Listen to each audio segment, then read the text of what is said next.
रहीम, अस्सलाम वालेकुम। आज मैं आपकी खिदमत में जो कहानी पेश करने जा रहा हूँ उसका मौजू है कुदरत के खेल।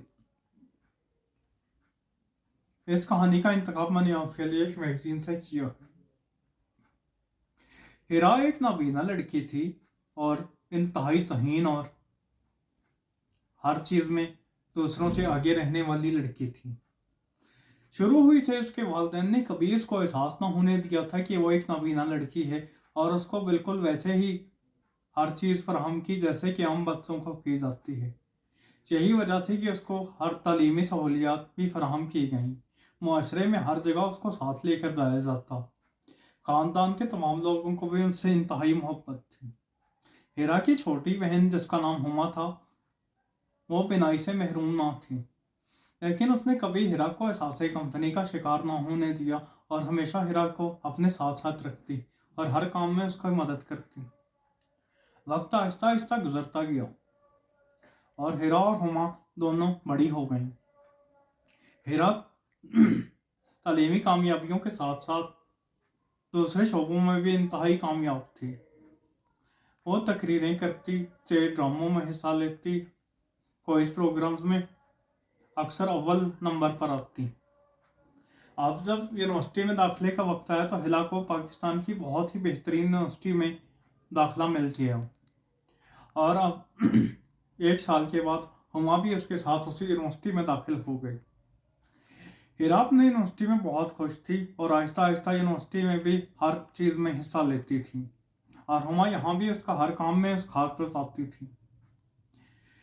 हिरा का एक क्लास फेलो जिसका नाम हाशिम था, वो हिरा पर बहुत ही ज़्यादा हिरा से बहुत ही घाटो हिरा का एक क्लास फेलो जिसका नाम हाशिम था, वो हिरा से इंतहाई मोहब्बत करता था। अगरचे वो हिरा का दोस्त ही था, लेकिन उसके दिल में आहिस्ता आहिस्ता हिरा के लिए मोहब्बत पैदा हो गई। लेकिन हिरा इस बात से बिल्कुल अनजान थी। एक दिन हिरा जब अपनी क्लास ख़त्म होने के बाद अपने शोबे में खड़ी हुमा का वेट इंतज़ार कर रही थी तो हाशिम उसके पास आया और उसका हाथ पकड़कर कहने लगा, हिरा क्या तुम नहीं चाहती कि तुम्हें कोई अपना हाथ पकड़कर पूरी दुनिया घुमाए, पूरी उम्र के लिए तुम्हारा सहारा बने? हिरा हैरान हो गई और कहने लगी, हाशिम तुम कैसी बातें करते हो? मैंने जहाँ जाना होता है मुझे मेरे माँ बाप या मेरी बहन ले जाती है और यहाँ पर भी अगर मुझे कोई मसला हो तो मेरे क्लास फेलो मेरा काम कर देते हैं। वो कहने लगा, नहीं हिरा, मेरा मतलब ये है कि तुम ये नहीं चाहती कि तुम्हारा जिंदगी का कोई साथी हो। वो कहने लगी, नहीं मैंने कभी ऐसा कुछ नहीं सोचा। हाशिम ने उस बात में आकर हिरा का हाथ पकड़ लिया और कहने लगा, हिरा तुम नहीं जानती कि मुझे तुमसे कितनी मोहब्बत है और मैं तुमसे शादी करना चाहता हूँ। हिरा शर्मा गई और फौरन अपना हाथ छुड़वा लिया और कहने लगा कि मैं खुदा की कसम खाकर कहता हूँ कि मैं हमेशा तुम्हारे साथ रहूँगा और तुम्हारा हर काम में साथ दूंगा। मुझे तुम्हारी बहनाई से महरूमी पर कोई मसला नहीं है और हम हमेशा एक साथ रहेंगे। हिरा उस दिन बहुत खुश थी और उसने ये बात वापस आकर घर भी बता दी। वक्त गुजरता गया और हाशिम और हिरा की मोहब्बत बढ़ती गई। अब यूनिवर्सिटी ख़त्म हुई और हिरा को एक कॉलेज में लेक्चरर की जॉब मिल गई, जबकि हाशिम भी एक लायक और ज़हीन लड़का था, इसलिए उसको भी यूनिवर्सिटी के फ़ौरन बाद ही एक आला इदारे में अच्छी नौकरी मिल गई। अब उसके माँ बाप ने उसकी शादी का सोचा और हाशिम ने हिरा को बताया। अगरचे उसके माँ बाप इस शादी के लिए तैयार ना थे, लेकिन वो फिर भी हिरा को देखने के लिए आने को राजी हो गए। उस दिन हिरा इंतहाई खुश थी और उसने अपने लंबे बाल बिल्कुल खुले छोड़े हुए थे और अपना पसंदीदा तरीन सिर्फ जोड़ा पहना था। हिरा ने उस दिन पता नहीं कितनी चीज़ें अपने हाथों से बनाई थी, बेहतरीन खाने, मशरूबात और दूसरी चीज़ें। हाशिम के माँ बाप को हिरा के घर वाले और हिरा बहुत पसंद आई, लेकिन हिरा के बहनाई से महरूमी पर हाशिम के माँ बाप को एतराज़ था। उन्होंने हिरा के बजाय हुमा का रिश्ता मांग लिया। अगरचे हुमा को भी इस बात का पता था कि हाशिम हिरा से मोहब्बत करता है, लेकिन उसको हिरा ने कसम दी कि अगर तुम मेरी खुशी चाहती हो तो तुम इस रिश्ते से इनकार नहीं करोगी। चनाचे हुमा ने इस रिश्ते पर आमादगी जाहिर कर दी। اگرچہ ہاشم نے بہت احتجاج کیا، لیکن اس کے ماں باپ نے اس کو صاف صاف بتا دیا کہ ہم ہما کا رشتہ لینا چاہتے ہیں اور ہیرا کا رشتہ نہیں لیں گے، اور اب ہم ہیرا اور ہما کے ماں باپ کا زبان دے چکے ہیں، اسی لیے تمہیں ہما سے شادی کرنی پڑے گی۔ اگر تمہیں ماں باپ کی عزت کا ذرا سا بھی خیال ہے تو تم ہماری عزت رکھو گے اور اس شادی سے نہ نہیں کرو گے۔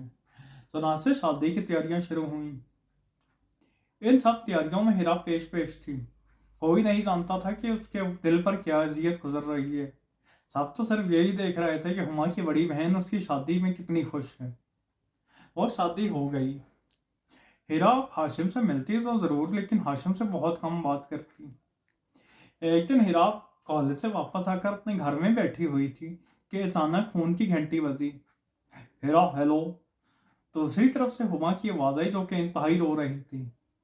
وہ کہنے لگی، ہیرا باجی، ہاشم کا بہت زبردست ایکسیڈنٹ ہوا ہے اور وہ ICU میں ہے۔ ہیرا پریشان ہو گئی اور کہنے لگی، اچھا ہم آتے ہیں۔ لیکن ہیرا اپنے ماں باپ کو پریشان نہیں کرنا چاہتی تھی، اس لیے گھر سے بہانہ کر کر یہ کہہ کر گئی کہ میں اپنے کسی دوست کی طرف جا رہی ہوں۔ اس کے بعد اس نے گھر کے ڈرائیور سے کہا کہ مجھے یہاں لے جاؤ۔ وہ ڈرائیور اس کو اس ہاسپٹل لے آیا جہاں پر ہاشم داخل تھا۔ ہیرا ہاسپٹل پہنچی تو وہاں اس کو ہاشم کے والدین باہر لینے آئے اور وہ اس کو اندر لے گئے۔ ہاشم کے والدین ہما اور ہیرا ICU کے باہر بیٹھے دعاؤں میں مصروف تھے کہ اللہ کسی طرح ہاشم کو بچا لے۔ اتنی دیر میں ڈاکٹر باہر آیا اور کہنے لگا، آپ ہی ہیں نا جو کہ ہاشم کے ساتھ ہیں؟ ہما کھڑی ہوئی کہ جی ہاں، میں اس کی بیوی ہوں۔ وہ کہنے لگا کہ ہمیں انتہائی افسوس ہے، لیکن ہم نے انتہائی کوشش کی، لیکن ہم ہاشم کو تو بچا سکے لیکن ہاشم کی نظر کو نہ بچا سکے۔ اب ہاشم دونوں آنکھوں سے نہیں دیکھ سکتے۔ ہما کو ایسا لگتا تھا کہ وہ بے ہوش ہو جائے گی۔ اس کی ہاشم کی والدہ نے یہ سنا اور آگے بڑھ کر ہیرا کے سامنے ہاتھ چھوڑ دیے اور گڑ گڑا کر رو پڑی، لیکن ہیرا نے ان کو سہارا دیا۔ وہ بولی کہ جو ہوتا ہے وہ اللہ کی مرضی ہوتی ہے۔